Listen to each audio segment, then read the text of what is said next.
Assalamualaikum warahmatullahi wabarakatuh. Perkenalkan nama saya Alvito Ayuadana, NIM 62114200052. Di sini saya akan mempresentasikan untuk filsafat olahraga yang berjudul Penipuan dan Judi dalam Sepak Bola.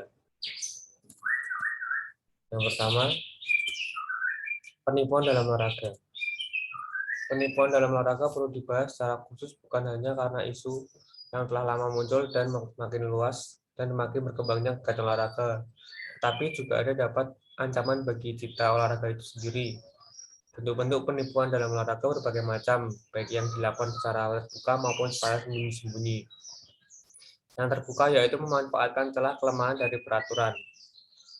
Adapun yang sembunyi-sembunyi misalnya menyogok, memenetor lawan sampai menggunakan obat perangsang.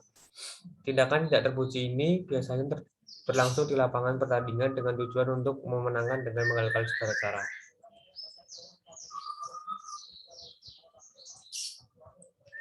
Penipuan dalam olahraga adalah tindakan yang mengubah kondisi yang telah disetujui secara jelas maupun laten untuk memenangkan pertandingan dengan keuntungan sepihak.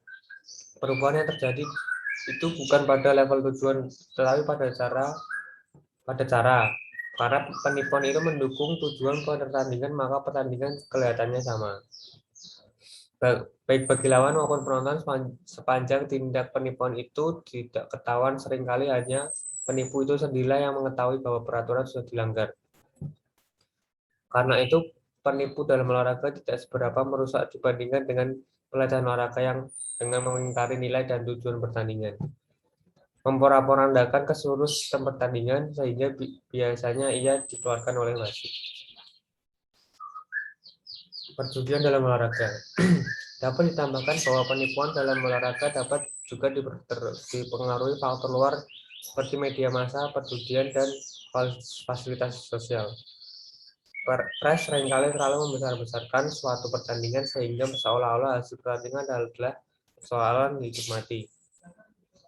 Hal-hal yang semacam ini dapat menggelitik emosi pemain untuk bermain habis-habisan karena takut akan dipermalukan segala.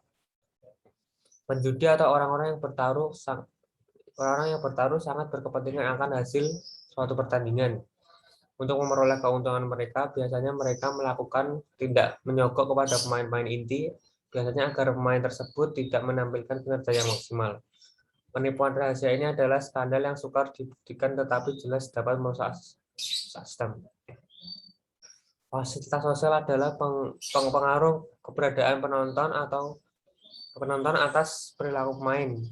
Dalam sepak bola dikenal adanya hooliganisme, yaitu kebrutalan penonton yang mendukung tim yang sedang bertanding. Mereka berteriak-teriak, menyembunyikan trompet dan musik, bergendang dengan kaki di tribun, melemparkan topi atau botol minuman keras ke udara. Bahkan dapat bergerak secara massal, melakukan pengerusakan. Jenis-jenis penipuan ada dua, yaitu satu penipuan terbuka atau open cheating, dua penipuan rahasia atau secret cheating. Penipuan terbuka. Penipuan terbuka akan berakibat timbulnya respon berupa sanksi dari ofisial, pemain atau wasit sehingga sistem permainan itu dapat terpulihkan kembali kepada keseimbangan semula, atau pihak lawan akan merespon dengan melakukan cara ilegal yang sama sehingga tercipta untuk persetujuan yang membuat perbuatan itu sebagai suatu strategi. Pelanggaran yang cocok kebetulan eksidental terhadap peraturan dan norma karena respon spontan dari individu terhadap situasi tertentu. Tak dapat disebut penipuan karena ia tidak sengaja atau tidak direncanakan. Namun hasil dari seorang coach bola basket untuk terus-terusan memegang kaki atau bagian bawah badan seorang shooter ketika wasit dan penonton lengah adalah penipuan karena konsekuensinya cukup besar terhadap sistem. Seperti telah disinggung, konsekuensi terhadap sistem adalah faktor penentu yang krusial dalam menilai apakah suatu tindak itu penipuan atau bukan. Seorang pemain sepak bola yang pura-pura menyundul bola padahal meletakkan tangannya di atas kepala untuk menepis bola yang seyogianya jatuh pada daerah yang sangat memungkinkan terjadinya gol. dihukum berat oleh wasit berupa tendangan penalti demi menjaga keseimbangan permainan. Penipuan rahasia. Masalah berat yang dihadapi dalam dunia olahraga adalah penipuan rahasia atau secret cheating. Penipuan rahasia sukar dibuktikan, hanya dapat diduga-duga.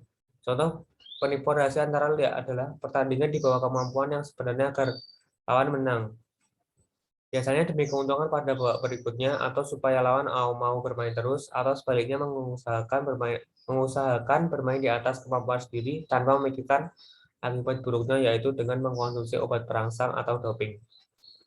Contoh penipuan rahasia lainnya adalah skandal-skandal seperti melakukan penyuapan atau nyogok kepada pemain lawan, menteror dengan ancaman sebelum bertanding, dan lain-lain dan sebagainya.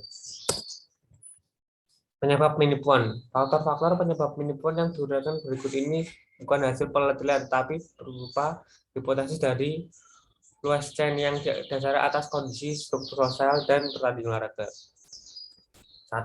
Pertandingan yang hasilnya sukar tebak, imbalan yang diperebutkan, 3 persepsi terhadap kemenangan, 4 budaya masyarakat, 5 perbedaan waktu antara kelompok masyarakat. Pengendalian penipuan. Penipuan didalani olahraga dikendalikan melalui usaha-usaha berikut. 1. Melalui peraturan, 2. Pengawasan oleh wasit, 3. Pengawasan oleh penonton, lawan dan kawan, dan dorongan kemauan atau konsumen.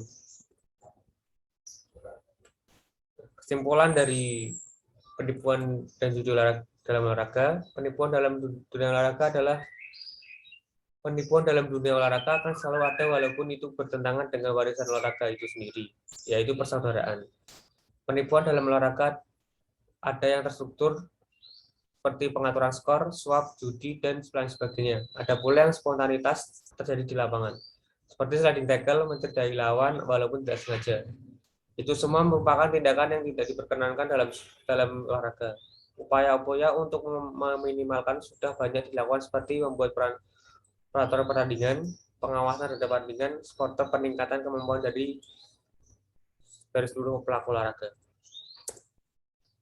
Sekian presentasi dari saya. Terima kasih. Wassalamualaikum warahmatullahi wabarakatuh.